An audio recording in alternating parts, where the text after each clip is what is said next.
छुट्टी कोई नहीं डाट ड्यूटी वे साथ रात धम्मी मंगना है। सन हुक्म सुना जगरात्यां दे खुद नींदर लम्मी मंगना है। ते ए भी कसम जे उफ्ताई ना करसूं एवें यार निकम्मी मंगना है। मुंह सी के तेरियां ही मंदा रहे तू सजन ने कमी मंगना है। कि तेरे हुक्म अरशाद तमील पे हुसन क्यों न मौत भवें नजदीक हो गई। थोड़े हुक्म अरशाद तमील पे हुसन क्यों न मौत भवें नजदीक हो गई। साडी साबित कदमी दे चर्चे सुन से जेडी हिजर दी रात तारीक हो गई। ए आम इंसान दा कौल न समझे या सीने पत्थर तलीक हो गई। फन मुखलिस्तां तस्लीम करे सा मेरी जिगर दे पीड़ जे ठीक हो गई।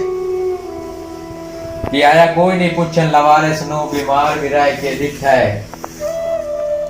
आया कोई नहीं पूछन लवारिस नू बीमार विराय के डिठा है। लत्तां छिकदी रही है रैयत मुनाफिक सरदार विराय के डिठा है।